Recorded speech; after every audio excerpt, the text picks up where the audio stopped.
Hey, welcome to the Black Knight Nation podcast. Here, Sal Internalo here with Steve Anderson, Seth Mendelson of Black Knight Nation, and James from Mass for Football. We're going to review Army's 17-13 loss at Louisiana-Monroe. First, we'd like to thank our sponsor, Higher Echelon. Thank Joe Ross for sponsoring this podcast and sponsoring our podcast throughout the year. Let's get right to it, guys. I mean, this was a disappointing loss, no doubt. Coach Munkin said at his press conference, Seth, you were listening in, right? This really ups. He didn't say what kind of words did he use, Seth? Help me out.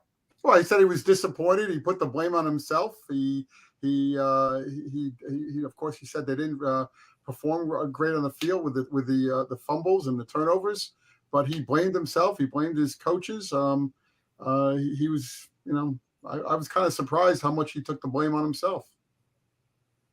Yeah, I mean, in the end, 14 points by Louisiana-Monroe in the fourth quarter. That second touchdown, was talked about a little bit in the press conference. Was the receiver's foot in bounds? Was it in bounds? Coach Munkin said the final shot replay he saw of it, it didn't look like it was, but they told him the officials told him it was a touchdown. So, I mean, it is what it is. And we'll go over a couple things from the press conference in a little bit. Seth has some insight from Bo Nicholas Paul too. But first, maybe just go over, guys, talk about your thoughts. Steve, we'll start with you.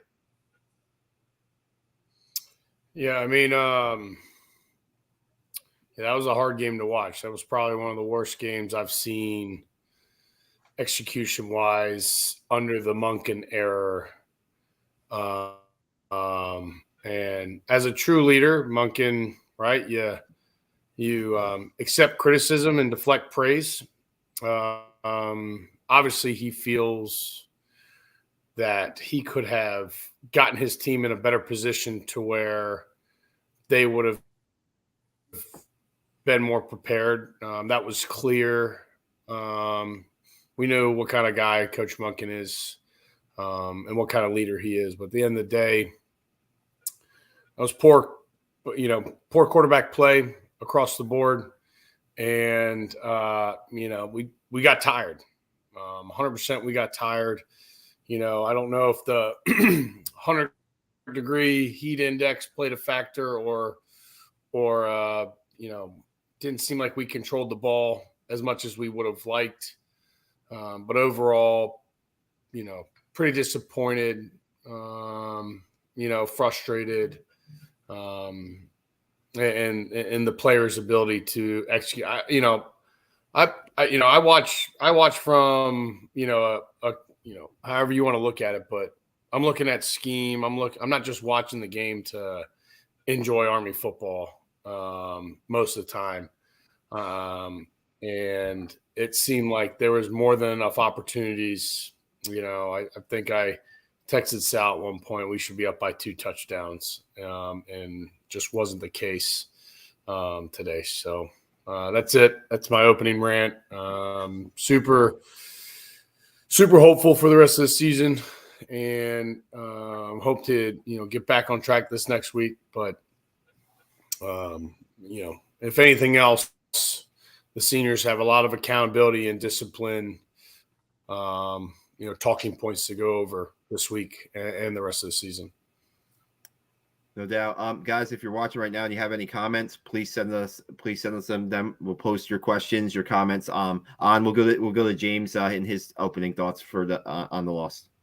Yeah, I mean, upsetting is a good word. Disappointed is a good word, but I wouldn't quite go depressed yet. It's one game. The offense looked uncomfortable, which shouldn't surprise anybody. It's a new scheme, right? This is the first time that this scheme has been deployed on the Division I level. And you're asking a bunch of guys with 4 weeks of practice in the fall and 3 weeks of practice in the spring to execute a brand new thing. And it didn't go flawlessly, and nobody should expect that it would. More mistakes than you'd like to see. Execution was poor, but yeah, I mean, nobody should have expected perfection. A little disappointing, the level of execution we got, but it's game one. This is a long process. We have a great get-right game next week against a team that lost to a D2 school today. So hey, you know what? Go get a win next week.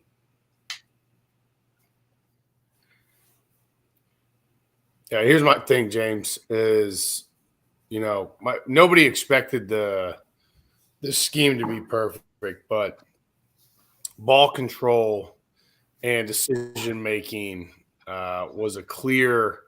It was bad. It was bad. Yeah, for sure. Bad. So if you look at the five, we probably could have lost a couple more fumbles out there as well. Yes. So if you look at the 5 turnovers, right? Because those are the big ones, right? The ones at the end of the game, that's whatever. That's on the laterals. 2 are interceptions. 1 is a bad decision interception, and you're down 7 at the end of the game. Whatever, you know what? That happens all the time in college football. You got to go 90 yards in 2 minutes, and you throw an interception. Whoop-de-doo. So the other 3. There's the early interception. Yep, okay, that's the first time that this scheme is being run. This quarterback has literally never run this scheme before in a live game. He's reading a live defense for the first time in a real game. So he has 1 interception on a full drive where he's not trying to score at the end of the game. The fumbles, the 1 fumble on that botched play, yeah, for sure. Okay, that's a bad fumble. You got to protect the ball there. The other fumble, you have an Army wide receiver running a route, making a good throw and a good catch on that play, dropping the ball on a run after the route. Army hasn't done any of those things, those mistakes, with the exception of the botched play where he fumbles the ball in the first half. Army doesn't do any of those things with any regularity until this year. So, yeah, bad execution for sure. I'm not going to get that torn up about one game where they're running a scheme for the first time live and they make some boneheaded plays because they're reading a defense or doing things for the first time in program history, really, this way. So I don't know. We can get real upset about it and harp on bad decisions, but I just don't think it's worth it. Like, we're going to go play Delaware State next week. Like, if we have 5 turnovers against Delaware State, then I'll be worried. Go ahead, Seth. Yeah, James, you see the glass is half full. I'm worried it's half empty. We don't know how good Louisiana-Monroe is. We don't know whether they're a 1-11 team or 1-12 team, or 1-11 team, or they're going to be a decent team this year. They got 40 new players on their team. Who knows? What I saw out there was one of my most disappointing games I've seen Army play in many years, and I'm a bit older than you guys, and I've been going to games since the 60s. This is pretty bad, and I'm worried that we don't have a quarterback. I didn't see anything from Bryson Daly that makes me comfortable that he is going to lead this team to victory. Let's forget about Delaware State next week. We know what that story is. We can't get on this a week from today and say, wow, Army's good if they win 65-0. We can't do that because we know who they're playing. We got to be worried about UTSA. We got to be worried about Syracuse, who won today. We got to be worried about UMass even, who put up a good game won actually last week, didn't they? I think they won last week. No, UMass lost to Auburn today.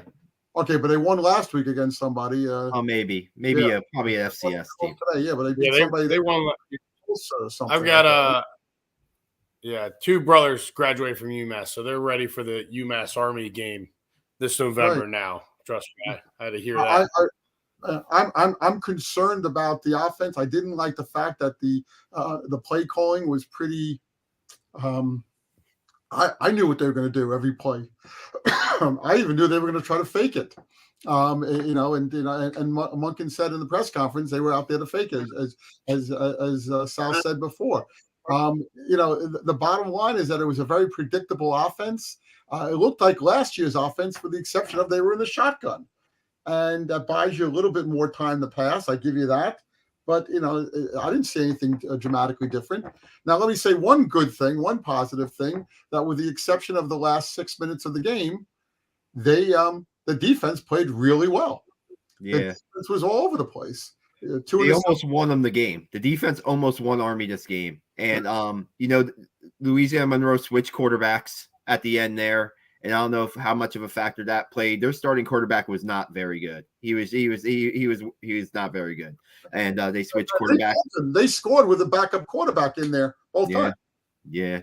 Real quick, let's get to some comments and then we'll get to more from us. Jason Frazier, who's been on the podcast as a guest, former Army linebacker, says ball control and execution should not be optional, regardless of the system. That's football 101. Steve, any comment to that? Well, I mean, I just, I'm a defensive guy, so I it's very frustrating for me when I see turnovers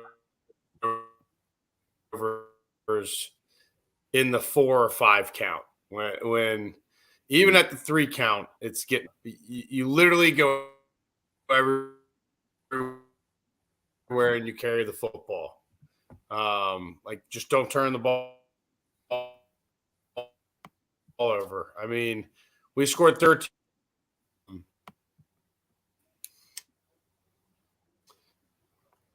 We're losing. Yeah, we're losing. Very. Steve, I think you're breaking up there a little bit. Yeah, I agree with Jason. Like ball control.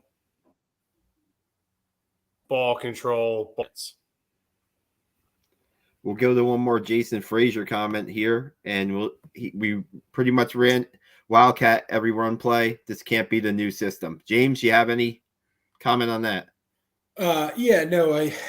It did seem like this did not look like a Drew Thatcher offense from a year ago at Nebraska Kearney.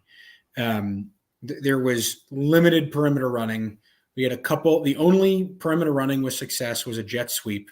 One went for 30 plus yards and one went for like 8 yards. And that was it. That was all we had all game. There was, I think, 2 plays all game where Bryson Daly was on the perimeter with an option to pitch. That's very un-Thatcher-like. So, I don't know if this is a matter of, new system and the coaches don't trust them to make reads yet. I mean, we saw that in 2020, right? We saw that with the Flexbone in 2020. They had no time to prepare, and you just saw midline all day long, called quarterback draws. Like the entire offense was just run up the gut somehow, whether it's a fullback or it's a quarterback. Maybe 5% of the plays had the option of going outside. And it's because they didn't trust him at that point. And that's fine, right? You didn't have time to prepare. It's a brand new system. I'm not sure that they trust him yet, but yeah, this did not look like Nebraska Kearney from a year ago.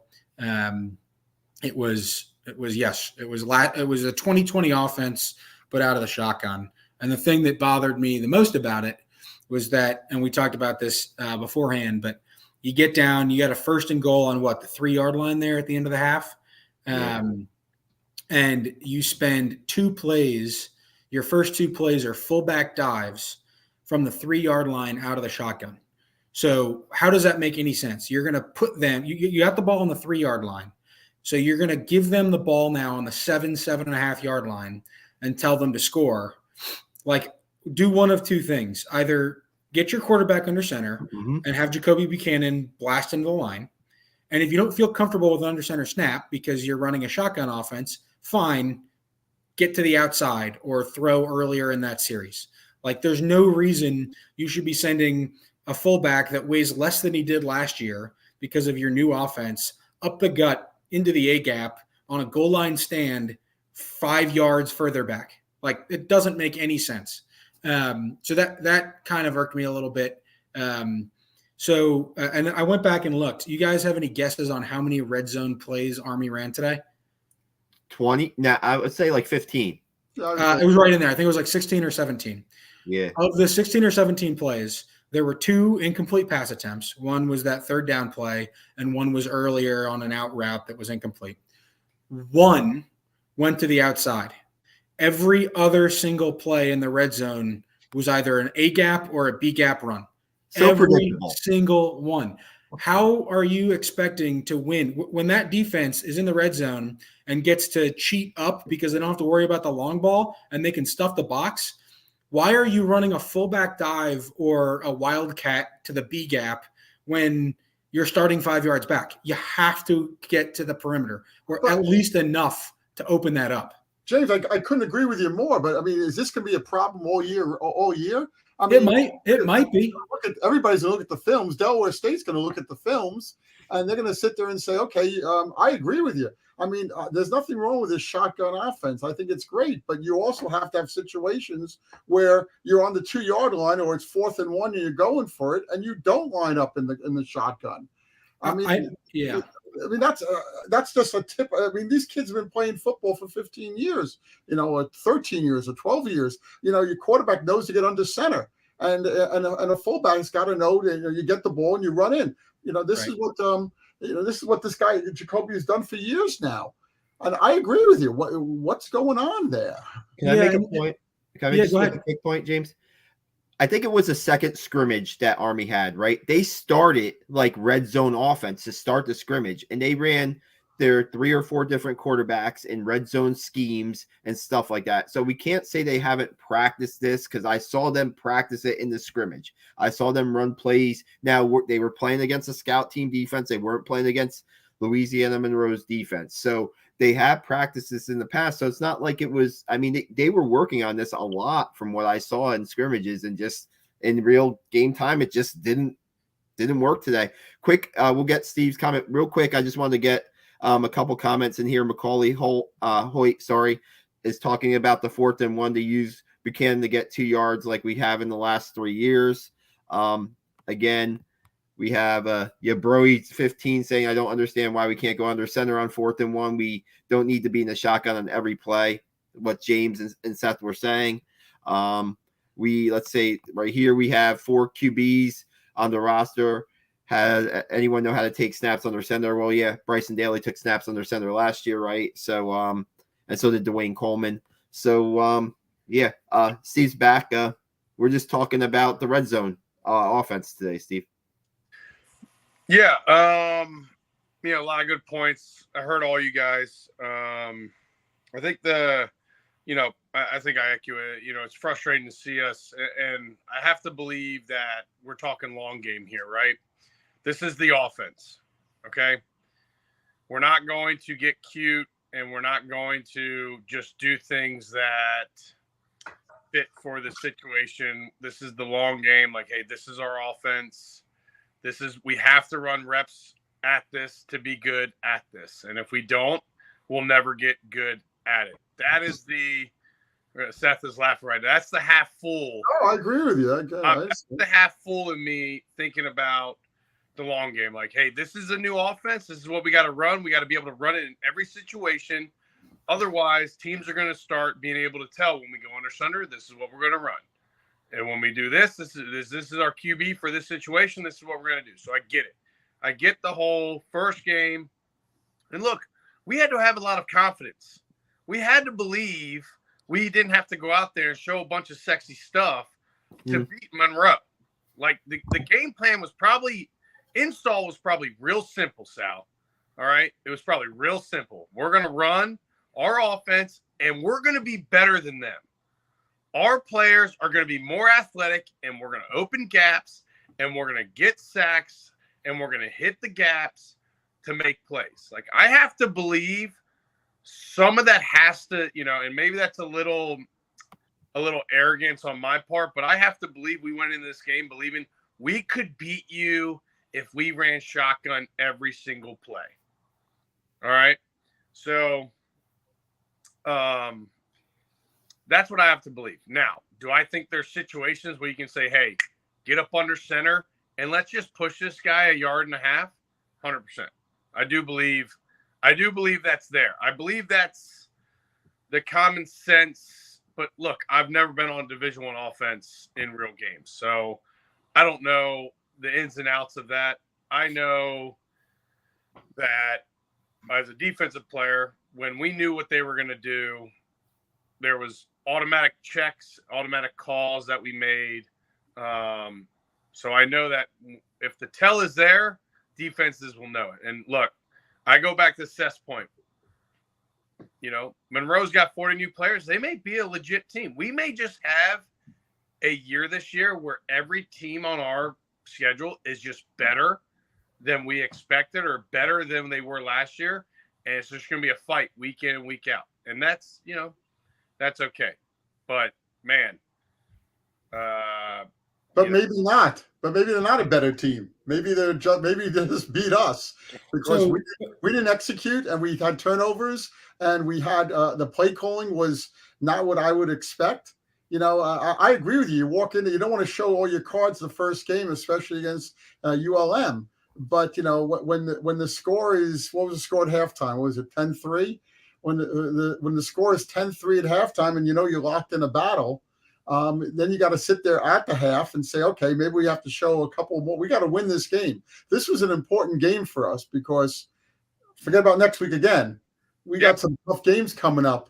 We don't have any easy games, outside of Delaware State and maybe Holy Cross. These other teams, some of them are pretty damn good. Every game counts. There's only 12 games in a season. So I was a little surprised by the lack of preparedness and also imagination on the offense. I was so excited to see this shotgun formation option offense and what it was going to do and what it meant. And to me, you and I were texting. It was the same old stuff as last year, except for the fact that it was so creativity, imagination, something. James, we talked about it. I mean, get the ball to the outside. You know what? I know the quarterback's not having too much confidence throwing the ball, but what are you doing with Isaiah Austin? What are you doing with him? I mean, you have a guy who is a matchup problem, and he gets 2 slant passes, I believe, and 1 throw into the end zone, 1 fade into the end zone. I mean, I'm gonna be at it again, Steve. But you have the players. Can you get the playmakers the ball? Can this offense get playmakers the ball, or are they going to run up the middle? And do these RPOs and run up the middle and be predictable? Well, that's my concern. Sal, that's my concern. Maybe the coaches know that we don't have a quarterback, and our quarterback situation is more dire than we think. Or it's just that they don't trust any quarterbacks yet because they've had 7 weeks of practice and something they've never done before. That might be true. Here's the thing. So a couple of things just to go back. So Army, by the way, is not the only team that has this issue where they're a shotgun offense and decide to snap the ball 5 yards back on 4th and 1. Lots of teams do that, and fans all over the place get pissed off about it, and yet they still do it. So I'm sure that there are good reasons, right? Number 2, like Steve was saying, right? This is our offense now. Jeff Monken didn't install this offense so that Army would be the most competitive team they could possibly be in 2022. They installed this offense because the rules changed and the cards are stacked against them. And in the long term, they don't want to be playing with rules that they wish they had. They want an offense that will work and will still use the fundamental parts of the option, but will work given the cut block rule changes. It's not going to be perfect game 1. It might not be perfect year 1. I don't know. But This is not an offense they installed so that they could beat ULM in 2022. Okay. Yeah, no, I mean, like I said, James, I think that's part of the frustration out of the fanatics, right? That's why we call them fanatics, right? Yeah, for sure. They want what they want now, and they know what goes on in the locker room. They know what goes on in practice. So, it's why they call them fanatics. Just want to go back and I saw John Tracek's. Sure. John Tracek's message there. I think he's exactly right. Like, get back on track, beat Delaware State, understand situational football, and get the first down and secure the ball. I mean, I'm 100% on board with that, John. I think that's where we got to go from here. We can be upset about the game, but back to James' point, like, and what we said earlier, like, this is the offense, and it's not going to be perfect, and it's a game I think we all believe should have been a W, and when it's not, and I'm guilty of this too. We start to go crazy a little bit because we know, at least I firmly believe this team is better than what they showed this weekend. And it's kind of like, you're only as good as what you show up with and how you play on Saturday. And, but I just look at that roster. I look at the talent, and I just think I'm hoping this is what puts this team on a positive trajectory, and they start really taking like accountability seriously. And I'm sure it was, but like this will emphasize it, and having those seniors and those informal leaders like, hey man, no more missed reps from anyone. You do the rep right or you just leave, and we're not going to tolerate it anymore. Yeah. What this, go ahead. I think back. So in 2016, that's Army's first bowl year since 2010, right? That's the year. 2015, they have that bad year. They go 2-10, but I forget what the stat was. It was like they lost 6 of their games by a combined 24 points or something crazy like that, right? But you knew it was getting turned around. And then in the middle of the year in 2016, they played North Texas, not the bowl game, but the regular season game at Mikey. And at that point, they had like 4 wins. So they needed 2 more wins to go to get to their first bowl game in 6 years. And in that game, they lost a relatively close game, and they had 7 turnovers. Why is it? And by the way, like people were kind of like disappointed in this and that. That game should be 10 times more disappointing than this game. There is every reason why the offense might struggle in this game. There is every reason why this game might not go our way. And it didn't. And that sucks. And it's disappointing. But there are lots of reasons why that might not have happened. There was no reason why we should have lost that game to North Texas with 7 turnovers. Yet the Army fan base after this game, for whatever reason, whether it's the first game of the year or whatever, I just get the sense they're way more disappointed about this than they were about that game. And it shouldn't be that way.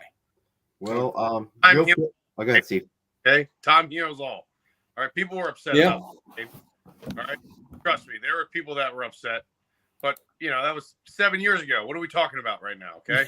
Yeah, I'm just saying, people yeah. are really, really in the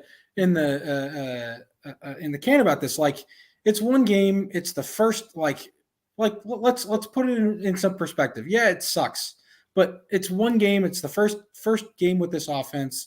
Like, let's not get too pissed off about it. Move on. Hope for the best. Like, if you just want to go to your therapist 4 times a week because you want to be upset, do it. Fine. But I'm not going to sit here and be a feeder for that. I'd like to talk about the fourth quarter. We talked before we went on the air here about the rushing the punter, the personal foul on the punter that gave them the ball again. We would have had the ball on a 20-something yard line on the punt, and then they called a penalty. They got another set of downs. They ended up kicking it again, and we got the ball on our own 2 or 3 yard line. To me, that started this whole thing. I wonder if that was a called play there. I'm sure it was. I'm a little surprised that you're winning by 10 points and you're trying to go for the knockout punch in that situation, which you would have. Yeah, the knockout punt block. Yeah, well, I'm surprised they did that, and the kid hit the punter, and they called the penalty. It was a right call, and they get 4 more downs. They ended up kicking it again. I'm not sure. What was the score there? We were up 13-3. 13-3. With right? 7 minutes left in the game, 8 minutes left in the game. 13-3. How many points has the offense put on the board at that point? Well, obviously none. I mean, really only 3 because they were given that field goal at the end. So. Special teams put up 3. Okay. I agree. Yeah. Okay. So the offense, I agree with you, but why not set up for a return, get the ball? I mean, look what happened. The proof, the proof's in the pudding. I mean, we went. Momentum is key, right? Momentum is key, and it's just the. Yeah, but that's the point. Is you have the momentum at that point. What you lose at that point, they've scored 3 points all game.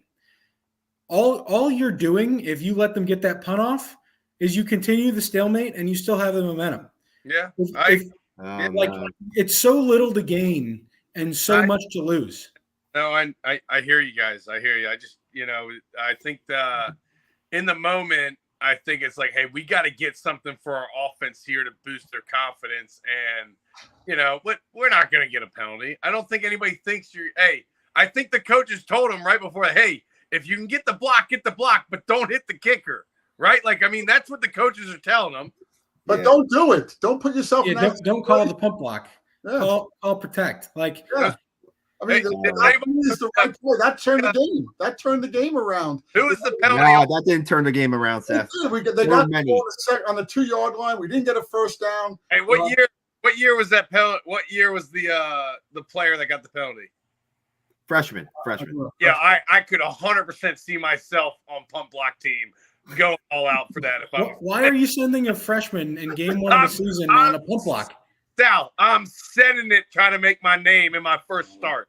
All right. Why is he on the field? Oh, good for him, man. All right. Wait, Seth wants to play coach now, and then I go through every personnel. I thought it was a poorly coached game. I mean, offensively, I thought it was a poorly coached game. I thought there were some mistakes defensively. I mean, we offensively, we talked about the 3rd and 1 and giving the ball up the middle to a fullback who's 7 yards back. We talked about the fake punt and then the punting it, and he was. Well, we didn't talk about that fake punt. Let me just get real quick before we continue. I just want to get some comments out there and talk about that 4th and 1 from the 49. Seth, you were on the press conference. Jeff Monken said he want to run a fake on that play on 4th and 1, and Louisiana-Monroe kept its defense out there, so he called. They had a. Once the defense is out, they have a signal, right, Steve, not to run the fake, and they punted it instead of going for the fake. Now, I talked to you guys before that. Could you have called a timeout, then brought the offense back on the field and tried to get that 1 yard? Maybe, maybe not. I guess you're saving timeouts for the end of the game. But really, real quick, let's get the offense scored 6 points today. The offense, we're gifted 3 of those 6 by the Max DiDomenico interception into the red zone. The offense had 4 possessions in the red zone, I believe. I thought 5. Okay, that's even worse. 5 possessions in the red zone, came away with 6 points. I mean, that's it. I mean, turnovers, red zone play, terrible. That's all I want to bring up real quick. How many times did we go for it on 4th down today? I don't think we did we? No. Okay. Last year, almost every time. A couple of years ago against Rice, we went for 4th down on our own 12-yard line and didn't make it. Yeah, and to James, back to James's point, I think the analytics changed a little bit if you're running this offense. James, can you? That's that's and they bring out all these stats, right? We were like. I think we were like 33rd in the country last year in red zone scoring. We were like 87%. We were 55th. I looked it up today because I was so pissed off about it. Okay, so we were 55th, which is upper half, I guess. Yeah. So obviously we're used to at least getting some type of points when we're in the red zone, and to have that, again, it's a good understanding of how,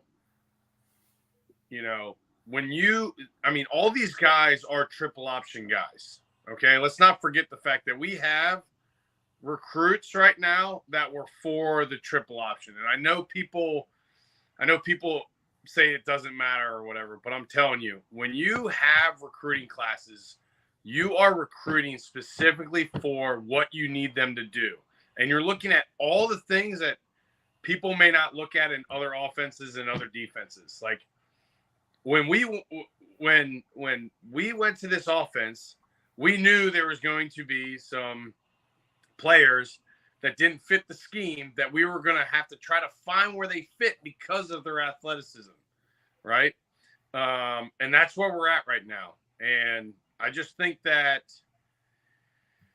it's going to be a very massaging of the offense to find out which guys can actually fit into this scheme throughout the year. Yeah, I was surprised that Markel Johnson wasn't in the game today, but I think he was a little bit banged up in the preseason. He didn't get a run, but how many running backs do you want to recycle in back there? I thought Hayden Reed rushed pretty hard. He tried. I mean, I thought Hayden Reed did what he could there, and Miles Stewart had a decent run in the third quarter.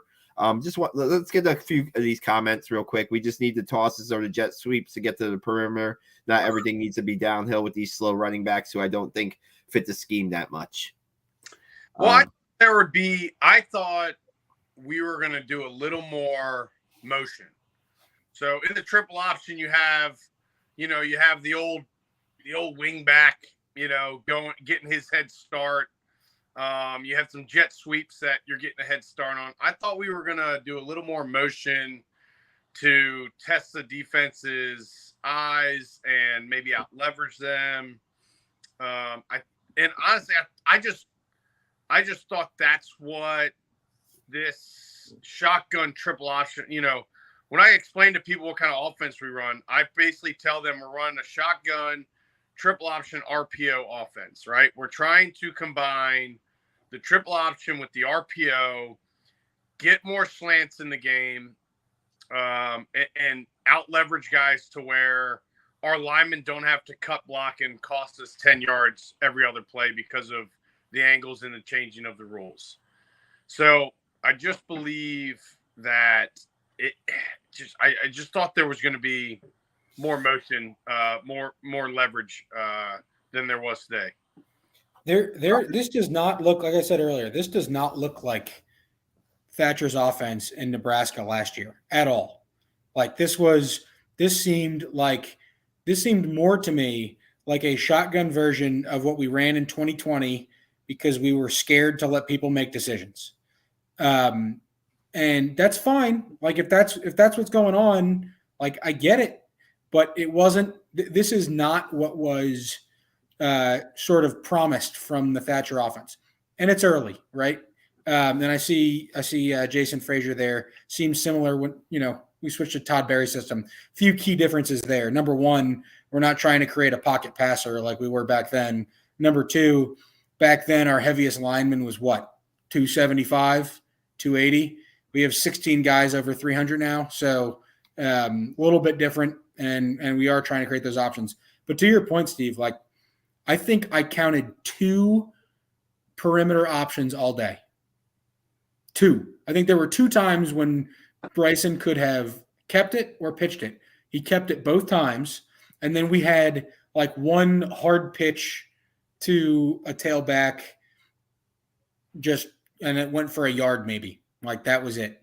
So yeah, no, it was not that sort of triple option that we were promised. It seems a lot more like a called to play 2020 type offense. James, I hope you're wrong. I mean, I think you're right, but I hope you're wrong because that says to me that they, like you just said, they don't have any faith in the players. And I mean, that's probably just because it's the first year. Like in other words, the flex bone worked horribly in Monken's first year.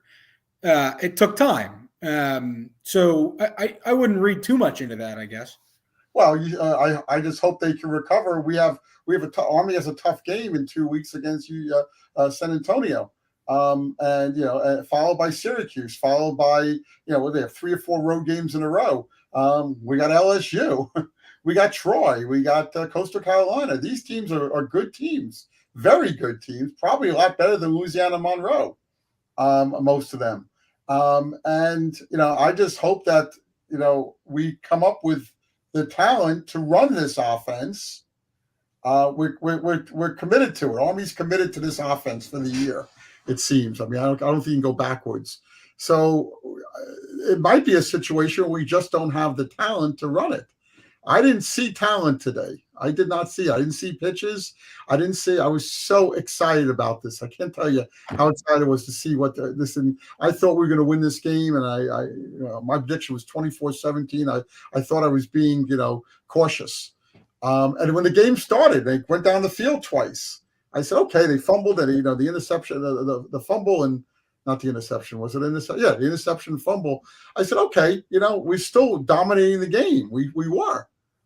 But then we stopped. Then the offense went nowhere because, Louisiana-Monroe got used to it too. You got to give them credit. They figured out what we were doing. They didn't know what was going to happen either, I guess. They didn't have any film on us on West Point. So now, they go a quarter, they go a half, and they say, look, here's what they're doing every play. And you got to give them some credit. And we didn't change.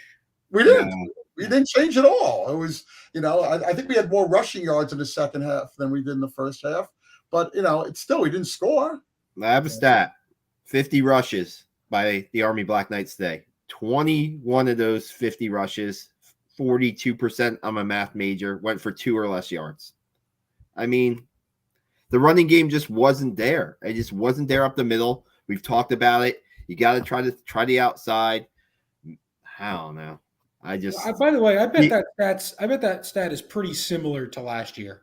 I don't think that's too far out. I mean, last year, most of our touchdowns came on freaking 50 to 75-yard runs because the linebackers opened up too much and somebody went up the middle for 70 yards. Like, we were certainly more explosive last year. I will say if there's a good thing to be said about the offense today, I was impressed with the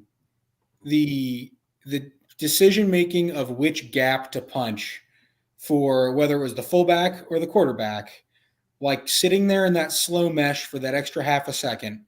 They were able to pick good holes to pick up yards. Now, too often D linemen got through the offensive line too quickly and blew up the play. But when the offensive line did their job, fullbacks and quarterbacks got more yards than I feel like we would have gotten last year. Yeah. I want to. It's a great point, James. I want to. I have a comment, and this is for Steve and James, and even Seth, if you want. I don't think I can answer this question, so it's from somebody I know that's an Army fan.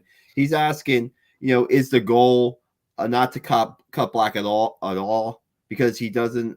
Air Force still cut blocks whether they're in the shotgun or under center. Munkin said the reason why they went to this offense is because of the new cut block rule last year. But I mean, you guys see, maybe James, you watch a little bit more than we do. Do you see Air Force still cut block? I mean, do you think there?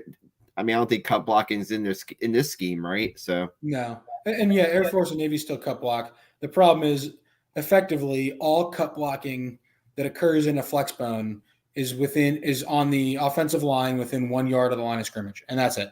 Anything besides that, I mean, technically there are more legal cut blocks than just that, but they don't get used for by anything. Those are the only ones that ever get used that are illegal nowadays. This offense doesn't use that. Air Force and Navy still do. If that were the case, we wouldn't have beefed up our O linemen so much. I mean, we went from having 1 or 2 offensive linemen last year over 300 pounds, and I last time I counted, it was 16. So we have a lot of big boys, and the purpose is that they don't have to cut block, that they can stand up and block straight up, because if you can stand up and block straight up and not allow the play to get blown up, you give that fullback and that quarterback that half second they need to read and figure out what they're going to do, figure out which hole's collapsing, which isn't. It just new blocking assignments, new way of blocking. Again, first time they're doing this in a real game. That O-line got blown up a little bit more often than you'd want to see. But first time they're doing it. And then the angle portion, right? Like, you cannot cut block at any type of angle. So right. Gotta be straight up. It's gotta even if the guy turns at the last second and you get the side of him, like, you're gonna get called now, because it's all about player safety and it's not. It's about coaches changing the rules because they don't want to have to defend against cut blocks. But that's a separate point. Yeah. But you're right. And even if you're blocking well and it's marginal and the refs decide to call it, your drive is over. Like, what are you going to do? It's a 10 or 15 yard. I forget what it is. It's 10 or 15 yards. But you're done. You're cooked for that drive. So And I put this out in an article we released a while ago, but there are times when offensive linemen aren't even cut blocking in the flex bone. They go up, they make their block, and they trip, and then they roll into a linebacker's leg, and they'll call that an illegal cut block and put you 10 yards back. Like the reason they don't want to cut block at all is because they don't want to just randomly kill drives, which is what is starting to happen more and more. We saw it. We saw it last year and the year before. Yep. As coaches, it's the coaches and the referees here. Hey, like, here's the rule to the letter. I want you to watch this team when they cut block. Like, every time they cut block, it's a half yard too far downfield, or it's a half a man too far outside. Like, just watch it. And I guarantee the ref sees it and they're like, all right, we're just not even going to play this game. And look, we got big bodies now, right? And these guys aren't used to moving at this size, okay? And I got a really good buddy that you guys might have heard of, and his name's Ali Villanueva Martin. And he played at about 335 his entire career in the NFL. And he got down to about 280, 265 every offseason because he was like, it is rough playing at that size, okay? Like, he like, physically, it hurts to be that big, right? And he's 6'10". So, just a point. These, and back to James's point, and I know James is our, he's bringing us back and keeping us on earth here. First game, bunch of guys playing different ways than they've ever played in the past under this scheme. So, By the way, like, let's say that Navy or Air Force figures out a way to continue to make the offense effective with the cut blocking that's currently allowed. Do you think they're going to stop? Like, do you think the coaches are going to stop with the rule changes? No, they're going to continue to outlaw stuff until they get what they want, which is not having to defend the triple option. Like, they're not just going to, like, oh, well, we changed the rules a little bit, and they figured it out, so we're done now. Like, no. Teams are tired of paying us millions of dollars to come play them and almost beating them in their right. Oh, it's and right. We can blame Michigan and Oklahoma for this rule change, okay? There you go. Hey, real quick, I just wanted to thinking about the quarterback play today, it gives you more of an appreciation for the quarterbacks of the past, Tyre Tyler, Christian Anderson, Jamel Jones, and Cade Ballard, I think, because, I mean, just how hard it is to play quarterback at the FBS level. And, this was Bryson Daly's first start, and, yeah, it was a little rough. He had got some game action last year, late in games. But it's, Steve, maybe you can even attest to this being a former player. I mean, when you're out there and it's every play, every down, and, it takes a lot. And, I mean, I got a more of an appreciation, no doubt, for the toughness of Tyre Tyler and those guys, those quarterbacks, the hit that they took in the triple option. And I don't know how you feel about that. Yeah, I had a couple buddies text me throughout the game and kind of just say, man, like, we kind of had a good run at quarterback over the past, decade or whatever. And I was like, hey, man, this is why the quarterbacks get the girls and this is why they get fired. Okay? Like, you gotta, like, that's the best position to play to be good at. Like, that's where all the money's at. Well, it's the most important offensive position. And you got to go out and make sure you have your best player there. Don't get it twisted. Offense, defense, like, the quarterback is the most important position on the team because okay. I was trying to be nice, but yeah, I mean, we have to make sure we have a good quarterback in there. We got 11 more games here, and against, like I keep saying, against good competition. It's a tough year, tough schedule.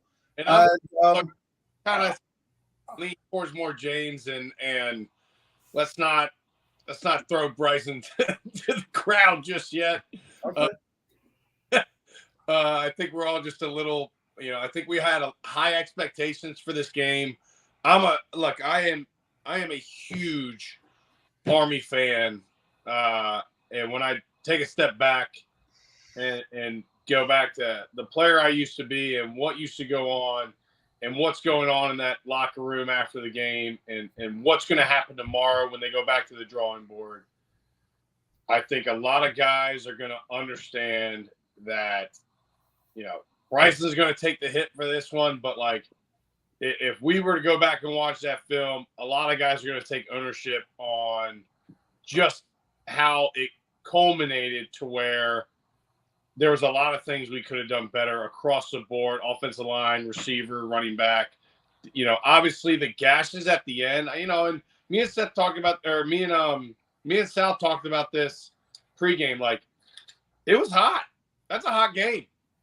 That was a lot of, for not controlling the clock as we expected, or as I guess fans expected. I don't know what the team expected if they went into it saying, "Hey, we're not gonna own the clock for 40 minutes a game anymore." Like, got to get used to this. By the way, at the end of the third quarter, Army had ULM's defense absolutely gassed, and got them into the red zone. And you saw those defensive linemen like huffing and puffing. And then they called end of the third quarter, and there was a 2.5 minute break, and those defensive linemen came out with a new sense of energy, and they got stalled. But I honestly think if there were still 3 minutes left in the quarter, Army's putting 6 in there. Maybe. Coach Muckin said real quick in the press conference that he didn't think the heat was a factor. He said that they had the team hydrated. None of the players went down with cramps during the game. He said at the beginning it was hot. A breeze came through, and a breeze actually cooled off things, he thought. So he didn't think the heat was a factor. So you wondering, Steve, at the end of the game, where the team looks like it's a little, but he said that wasn't a factor at all. I was going to get to some comments and quotes that I got from my tweet that I put disaster finish at the end for Army, but I think we ran the gamut on this stuff. I believe I did want to talk about one other thing that doesn't have to do with today. You guys, before I do that, any final thoughts about tonight?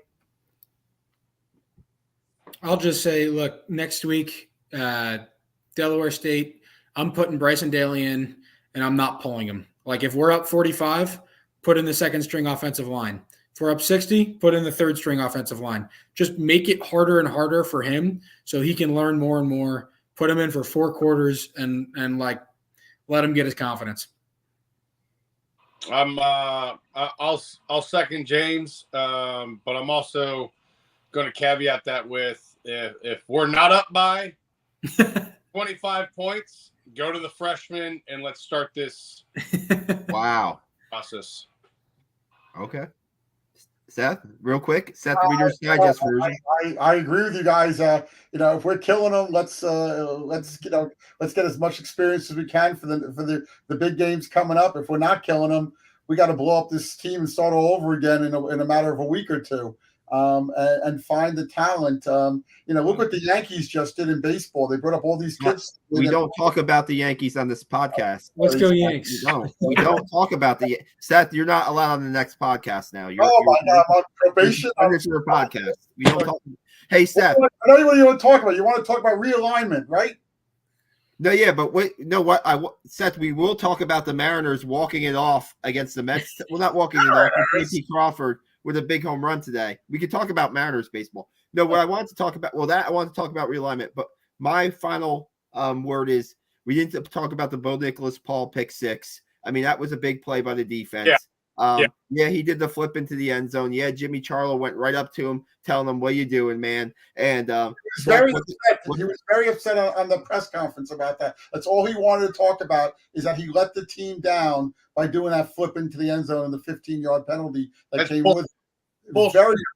Very upset. First off, the NCAA has we lose a player for targeting is ridiculous. Okay, these guys are not professionals. All right, so stop kicking college kids out of games for targeting when they're not professionals. Okay, they're not.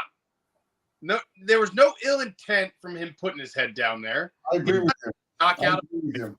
He was literally just trying to make a play, and he ducked his head at the last second. I get it. You want to talk player safety, whatever. The NCAA is ridiculous with these rules. The flip in the end zone. Who did that hurt? Did that hurt anybody? Was 15 yards. 15 yards, Steve. Showboating that the other team feelings were hurt so bad it cost us 15 yards. I am so sick of these stupid penalties that are still a thing in college football. Targeting is not a thing in college football. You want to flag, you want to kick guys out and find guys that are in the NFL getting paid millions, go for it. But these guys are not paid. Well, most of them, I guess college athletes are paid now, but most of them are not paid. All right. And you're taking, I was trying to do the math today, right? If a guy plays for 2 years, man, that's 5% of his football career in college gone in the first quarter because of some call that some ref believed fit the bill for that.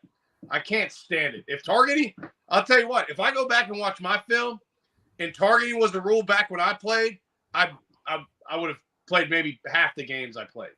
They would have kicked me out all the time. If it's intentional, the guy should be gone. But I agree with you. That was not an intentional play. Not in college, Seth. Yeah. These professional athletes. If it's intentional, if you're really going after this kid, wasn't. This kid was just trying to make a tackle today, and I agree with you. He shouldn't have been gone. Should have been a penalty. Okay, I'll give you a penalty, but I don't think he should have been kicked out of the game. I agree with you. But I've seen at all levels. I was at the Rutgers game where the kid got paralyzed. I don't think that was targeting. Seth, I remember. So, I mean, I was right there when it happened with my son, and it's a sad day. But I don't want anybody getting hurt, but I agree with you. It should have been kicked out of the game. 15 yards would have been 15 yards. Yeah, and they changed the rule, I guess. Now he doesn't miss the first quarter of the next game. It's 3 targeting calls and you miss a game or something like that. No. You gotta, if it's in the second half, he would miss the first half of the next game. He would. It was at the end of the first half. So he'll be back for the first half against Delaware State. Okay. I don't know. The whole officiating with the touchdown, that might have been a touchdown, that call. And, it certainly, I got text messages from an irate Steve Anderson. It's back to the TD. Love it. Love it. I don't think the flip should have been a penalty. I get it, man. Like, we're at Army and it's discipline all the time and it's all this other stuff. But the kid just had a pick 6 in the first game of the season. He did, maybe he didn't think he was going to make it in. Maybe he jumped in. Maybe that's okay. Maybe that's okay. I just to get all, I get it, Yeah. But good on him though. Like yeah, it shouldn't be a penalty, but like that gives me some faith. Like the dude, all he wanted to talk about was how he let his team down. Not because it's an egregious penalty, but because it was a penalty, and that sucks. And good for him. Yeah. I think he was a real stand-up kid. He really, it's all he wanted to talk about. Somebody even said I was talking about the pick, and one of the other journalists asked him that. I was talking about the pick and the run into the end zone, and he goes, "I don't want to talk about that. I want to talk about the fact that I let my team down, and I should have done that. I'll never do it." Yeah, I thought it was very classy. Special place at West Point, how they get a bunch of people from all different areas of the nation, and that's how he feels, man. That's how he genuinely feels, and it's really good. Bo Nicholas Paul from New Jersey, Steve. I mean, Jersey pride. I think we have 3 here from New Jersey then on the panel. Wow. Hey, 1 year. I got 1 year at prep school, baby. 4. 4. And you know what? Real quick about Bo Nicholas Paul, I really never met a more genuine kid, to be honest with you. The talks I've had with Bo in interviews, and he's as real as it gets, Bo. Bo is not sugarcoating anything. He's as real as it gets. He, before the season started, went back to his hometown in Hillside, New Jersey, right outside of Newark, and did a kids camp for kids. He's just a really good dude. I was so excited for him when he had that pick 6, and I thought that the defense was gonna be the defense's day. Today it just didn't happen. Real quick comment by Charles Davis, and we'll go to the potential conference realignment, and then we'll get out. I really feel the offense starts with the quarterback. I believe the backup quarterback is the one. He would energize the offense. He is tough and can run and motivate this offense. We don't want to wait. Dwayne Coleman did get into the last series of this game with 29 seconds left, and Army needed to drive the ball 85 yards. I think there was 2 plays, and I've seen Dwayne Coleman in scrimmages. Dwayne Coleman's a tough kid. I don't know if what Charles Davis. We'll see what happens. I don't know. We don't have a quarterback controversy after week 1. Coach Munkin said he thought Dwayne was a little bit more. Seth, what did he say about putting in Coleman? I asked the question. I can't even remember his answer. He said something about mobile. He's more mobile, maybe. 29 seconds left, and give him a shot, basically. But come on, they had 8 guys back. I don't care who's in quarterback. You could put Roethlisberger there. You're not getting that. You're not doing anything. It was over. I think that's everybody's favorite player on an offense. Okay, it's the best position to be is the second string quarterback. Right. And that it's an old cliche, but it really is. Everybody's calling for the second stringer, and because the first stringer's not getting it done. And the bottom line is the coaches literally are with these guys every single day through film, through reps, through everything. I was, one of my buddies texted me like, hey, how is this guy? He said something like, how is this guy starting? We got a younger guy that can do this. And I'm like, look, man, like those coaches know who's the best player. Like they're not playing someone who doesn't understand the offense or is not like nobody does that. And I don't care whose son you are. You're not getting on the field under Coach Munkin unless you've proved to him, that you can play. So it's the favorite. It's everybody's favorite. Everybody's favorite person on your team as a fanatic, second string quarterback. Look, I went through it with the Ravens with Lamar Jackson and Tyler Huntley, and let's get him in there. We all do it, okay? But I think Coach Munkin's earned our trust as fanatics to put the best player on the field. And back to James's point.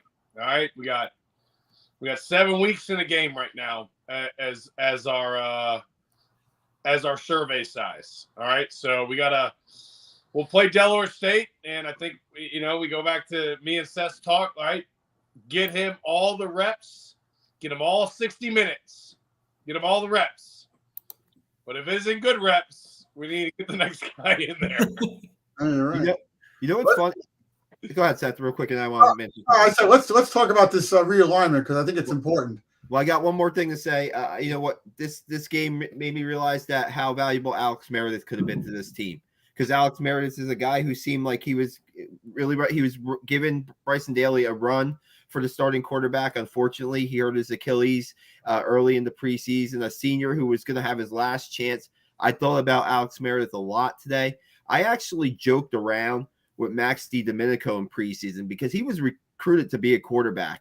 And I'm like, have you ever gone up to the coaches and said, why don't you give me a shot at quarterback? And he's like, I have gone to Coach Woody and done that, but just as a joke. But when he picked it off, he had a little bit of some quarterback moves there, running the ball into the sideline. So yeah. I don't know. Maybe we'll see what happens with the quarterback situation. We're done with this game. We just unpacked about an hour's worth of review on Army's loss to ULM, Louisiana-Monroe. Now let's talk about this real quick conference realignment. Seth, the ball's in your court. There's some news here with SMU going to the ACC that opens up a spot in the AAC. And now there's news that, ACC wants Army. Seth, take it away. Okay, well, I've been talking to people at various universities. This is my as Sal knows, I love this stuff. I love the business of sports and the business of college sports too. What I'm being told right now is that of course with SMU leaving for the ACC, there's a spot open. They desperately want Army to come in. It's a national school like Navy, like Air Force. Army and Navy stand out more than Air Force does, and they'd love the Army to come in. I interviewed Mike Buddy on Thursday, story round on Friday, and he said we love our independence. We're not looking to go anywhere, but we don't want to be left behind if in fact there's a situation where we won't be able to qualify for the championship. I don't know how Army's going to do that, but okay, he wants to leave that option open. What I am hearing from some of my friends are two things. One is that three things. One, they want West Point in. Two, UConn is playing up big time to get into the ACC for football, AAC for football only. UConn expected to go into the Big 12. They got turned away at the last minute. UConn would love to go to the ACC. There's no spots. They need someplace to go. They drew 35,000 last night or Thursday night against NC State. Played a good game and lost, but a good game. They're improving. They want that. And what they're trying to do is to get the AAC to take Army and UConn, and even there's talk of UMass, that's down the road, to go in there. But there's another thing that's going on here. Everybody is convinced that what's happening in the ACC is temporary, that Florida State, Clemson, and maybe one or two other schools, Miami, North Carolina, stand out, really don't want to be there anymore. They're trapped because of this deal they have. They can't get out of it without paying a $100 million penalty. And they really think that the ACC, this is temporary, that eventually it's going to fall apart, eventually being next 3 or 4 years. And the remnants of it may be a conference that might work for Army and Navy in football only. And they're not leaving the Patriot League and anything else. I know a lot of Army fans want to stay independent. I get it. I understand it. It's better for us, but the football world is changing dramatically and quickly, and you don't want to be left out, because being left out may mean not being in the top division anymore. And only Notre Dame can stay independent forever if they choose. And so that's where it's at. And there's a lot of pressure, and I'm being told there's a meeting possibly this coming week. It could be a phone meeting with Mike Buddy and the Army brass, maybe try to convince them. I'm getting this from other people, not from West Point, so maybe it's not true. I don't know. But that's where we're at. So I think a lot of things are happening now, and I think Army will be in the mix potentially for something to happen. Any thoughts, James or Steve? I mean, I'm just going to say that, just like this offense, can't get left behind, can't live in the past. You got to go with what works for the entirety of the program. And I have nothing but trust in the individuals that are making that decision. So, if it's the AAC, great. Notre Dame can stay independent all they want.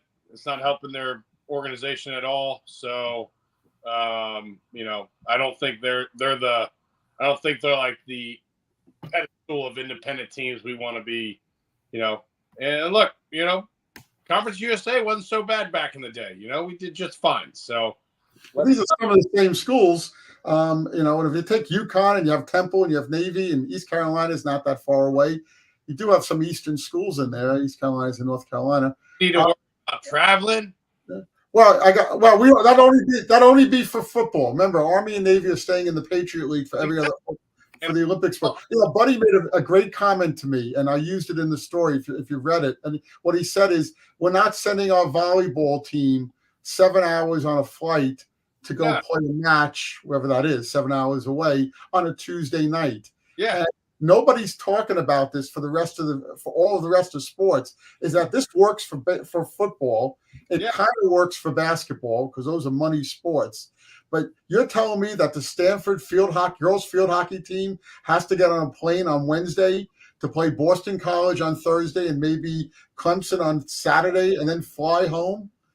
That doesn't make, and everybody's going to be doing this. Work for hockey. It could work for hockey too. Our hockey team's usually pretty good. We could do something with hockey, but no, we're not doing the craziness of just going all in on a conference. But that's what everybody's there. We're going to be whatever we do will be football only, and I think Army's in the driver's seat.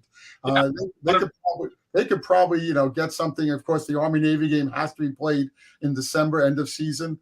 How does that work out, considering that the AC has a championship game after that.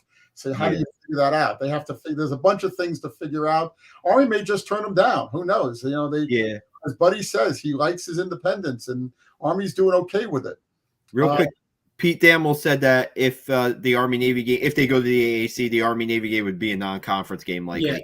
Go ahead, James. Yeah, so there are a lot of arguments that I hear from people about why Army shouldn't join a conference. First and foremost, let me say, I think there is a value in independence, and I like that Army is an independent, generally speaking. That doesn't mean that the value of independence outweighs the current landscape of college football and the need to be in a conference. So that Army-Navy game, easy way to do that. It's a non-conference game. Army and Navy have a protected non-rivalry. So Alabama plays Tennessee every year out of division. It's a protected rivalry, right? It would just be a protected non-rivalry. You'd play 8 conference games. That would never include Navy. Navy would be a non-conference game. The only time it would ever be an issue is if Army and Navy happen to be 1 and 2 in the conference. You'd have to play an AAC championship game one weekend at one of the schools and then play Army-Navy in Philly or wherever else the next weekend. Highly doubtful that ever happens, but if it does, it's a cool it's a cool opportunity for Army-Navy to be at one of the academies again. Yes, why does it have to be a non-conference game if they're both in the conference? Because it'll happen after the championship game. Oh, you're saying this is so the Army-Navy game will be after the AAC championship game. That's what it'd be on the same weekend it is now, after the championship game weekend. Wow. Okay. So just be a non-conference game, easy peasy. The ACC has had non-conference conference matchups as recently as 2 years ago, I think. So whatever. So that's issue number 1. Issue number 2 is people say, well, I want to play a national schedule. I don't want to be bound to an AAC schedule. What places is Army going that they're not going to be going in the AAC if they go there? A UNLV game every once in a while? You want to go to Muncie, Indiana more often? What are we talking about here? The AAC goes from the east all the way to Texas. Are we not going to go at LSU anymore? So the way that it would work is the AAC has 8 conference games. I'm trying. Right? Yeah, so 8 conference games plus your 2 Service Academy games. Then you get an FCS game, and then you can play somewhere else. And if that's a payday game at LSU, that's a payday game at LSU. If that's you want to go get a win at Akron, then go get a win with Akron, right? Whatever. But you can still schedule those payday games if you want. So there's that. And then the biggest thing is when it comes to recruiting. So there's 2 things. Number 1, having access to the playoff is super important. If you have Navy and Air Force saying, well, if we win our league one of these years, we can go to the playoff. And Army's going to sit there and say, well, we're independent. That's a huge knock. And then number 2 is I looked it up. So it's something like 50% of Army recruits come from states that the AAC has a footprint in.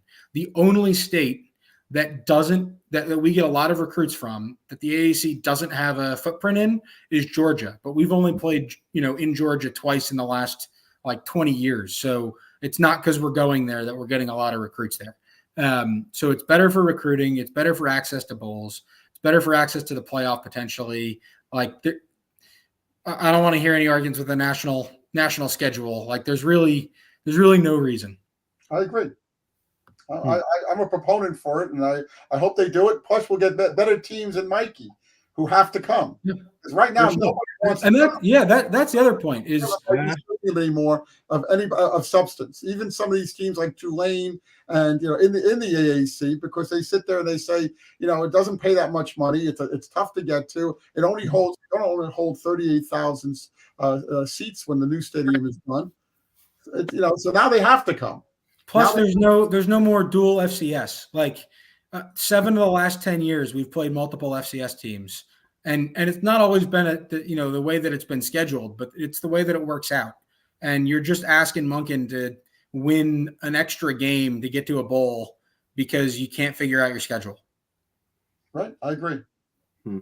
Let's see what happens. The next couple of weeks should be interesting.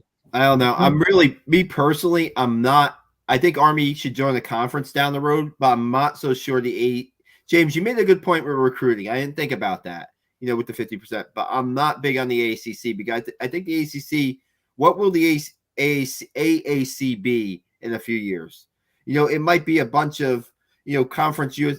I think that teams like the good teams like the Tulanes are going to go somewhere else. Yeah, nobody's taken to the extent that the AAC is going to get rated again. It's because the ACC loses Florida State, Clemson, Miami, North Carolina, maybe Virginia, like all those schools leave. And then the ACC wants an academic conference. And yeah, they'll invite Tulane. You know who else they're going to invite? Army and Navy. Like Army, Navy, right. Right. So I wouldn't worry about that.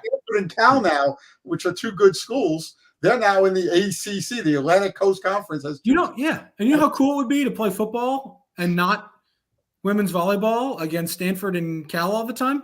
Army and Navy would only be that. I don't think there's any room for these schools to go into these major conferences. They don't want Tulane. Memphis is begging people to take them, and nobody wants Memphis. And these other schools, the big teams in the AAC have left. Cincinnati's gone. SMU is now gone. A couple other schools I can't think of. Central Florida, another good program. So the quality of the league has gone down a little bit, which I think is good for Army and Navy. And who knows? They may be able to, maybe dominate these kind of. And by the way, it's a bit of a pay increase too. Yeah. So it's Baker's, and I think that a lot of Army fans are a little, cold toeing it because of the 0-13 year in Conference USA, right? Like, but if you think that has anything to do with being in a conference and not trying to run a pocket passer offense with 270-pound linemen, I don't know how to help you. The other thing is like, I know we have a lot of confidence in the guys running the ship right now. But you don't want to be on the outside looking in. You just don't. Mm-hmm. You can't be, and you don't want to be. And the people that are, and back to James and Seth's point. Oh, well, we won't be able to control our schedule. Look, we got plenty of control in the AAC because that's who we want to play. That's what our schedule makeup will sort of be if we make our own schedule. So, I have a lot of faith in Mike Buddy, and I've talked to him a number of times now, and I really like the way he thinks, and I think he knows what's best for Army. He loves the independence, but he also understands what's at play here. To Steve's point, you can't live in the past. You got to go to the future. You got to see what's happening. I said to him, "Where's Army in 5 years?" And his comment back is, "We're either going to be in a league, or we're going to be the only independent left in FBS football." Because Notre Dame may have to join. Connecticut and UMass are the only other independents now. They're dying to join leagues. They need it because nobody wants to play there. They're playing. UConn's playing Maine and home games. They had to give up. I think to NC State, they had to give up either 2 or 3 games at NC State to get 1 game at UConn. You can't survive. Your program can't survive like that. Army's a little bit better, because it's a national team. And some people do want to play us, especially down south where it's, it's a rah-rah spirit for the military, and you have the bases down there. I'm interested to see where this goes. And if Army turns them down, I wonder what happens, because I don't think they're going to the Sun Belt, and I don't think they're going to Conference USA. I don't think those schools match with us. And you want to be with Navy too, don't you? Want to be with Navy? It makes sense to me. And by the way, the Sun Belt would be and Conference USA for that matter would be a significant pay cut. So I don't see that happening. It's also worth mentioning that let's say that Mike Buddy and Mike Oresco come out in a joint press conference tonight and they say we're going to make this work. Army's joining the American. I don't see it happening, meaning Army actually being a member, until at least 2027. I mean, you got to think they either have to cancel 45 football games or they got to play some of those out and cancel a lot fewer of them. Every contract can be canceled within 1 year. What's that? Every contract can be canceled within 1 year. You pay a little bit penalty. But look what Tennessee did. Yeah, but it's not a little bit of the penalty. It's millions and millions of dollars a year. When Navy agreed to join the Big East, which became the American before they joined, they had about a 4-year buffer, which meant that they only had to cancel around 15, 20 games, which is doable. If we were to join in 2027, I think it's around that number. If we start joining before 2027, that number starts going up a lot every year. And a lot of those buyouts, $500,000 per game, even more. Don't be surprised if the American pays Army's way out. That wouldn't shock me either. Yeah. They need Army more than Army needs them. Because James, real quick, guys, real quick. Usually they schedule out about 10 years from where we are right now. Right. So if you're saying 4 years, James, you're still talking about, are we talking 50 games? We're talking, so a lot of that, and plus I do think that I think that a lot of these schools wouldn't mind getting out of a contract with Army. And so if Mike Buddy goes to the 8 schools and say, hey, look, there's 8 of you, whoever offers me the least amount of money to buy out, I'm taking. And I'm betting you a few of them are going to say your buyout is 0. Have a good day. So that'll help too. But it's not the cost is not nothing. If the AAC helps to bear that cost, then that certainly allows them to join earlier. But it's at least something to consider. Well, let's see what happens. It's exciting times. I like the excitement of this realignment, which I don't think is even close to being over yet. I think it's going to calm down for another year or two, and then I think the ACC is going to fall apart. Steve, you had anything or?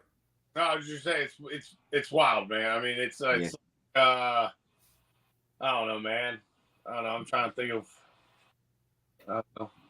Hey, think about this. Look at Oregon State and Washington State. They were members of one of the 2 or 3 best conferences in college sports a month ago, and now, effective next July, they're going nowhere. They're going to end up in the Mountain West Conference probably. It's wild, but it's sad. It's sad too, in a way. It is sad, and we're going to go to this 12-team expansion. Look, I don't think, and I don't want to get us on another tangent because we're going kind of long here, but we are. I think the NCAA is just so ill-equipped, and I think they are just so out of touch with how to run this organization now with all the new variables and all the things occurring. I think it's a joke, man. They come out and they suspend the LSU's D tackle for a game for signing an autograph like 2 months before it becomes legal in the NIL. It's just there is no rhyme or reason. They have no control over it anymore. The NCAA. No control. No. Yeah, eventually the top 35 programs in college football are just going to leave the NCAA and they're going to play football on their own. James, James, I'm not even joking. That is the exact conversation I just had with someone the other day.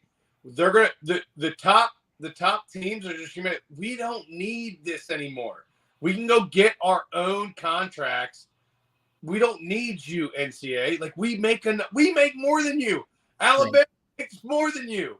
Like probably not more than the NCAA, but they make enough to where they can make that decision where they just have 2 conferences, 10 teams each. They're gonna play it out. Winner plays winner. And I guarantee, people are going to watch that over the Sun Belt, 100%. Yeah, that'll be really bad for Army because people aren't going to be watching Army as much anymore. But the good news is that programs like Stanford aren't going to have to send women's volleyball to, Durham. Hey, who's be really bad for? Look at Rutgers. They joined the Big Ten. They spent all this money. They're $100 million or more in debt. And there's a chance 5-10 years from now, they're going to get kicked out of the Big Ten with some other schools because the Big Ten may consolidate and say, what do we need Rutgers for? They don't bring anything to the table. You'll tell the Penn State and Michigan, Ohio State, Michigan State, some others will go and they'll have their own conference, to your point. You guys. Enough pontificating. Let's beat Delaware. Yeah. Hey, what's Delaware's nickname? Anybody know their nickname? Like the Hornets, right? Yeah, Hornets. Yeah. Hey, thanks, guys. for staying up and watching with us. It's past midnight on the East Coast, and we still have a double-digit people watching right now. Check out our coverage on BlackKnightNation.com. Seth's going to write the game story. I'll have a few thoughts in mind, and we'll have some photos hopefully up there too. Give us a thumbs up, subscribe to the YouTube channel. We really appreciate you guys tonight hanging out with us, and we'll be back soon on the Black Knight Nation YouTube channel. Thanks a lot, guys. Good night, guys. Well.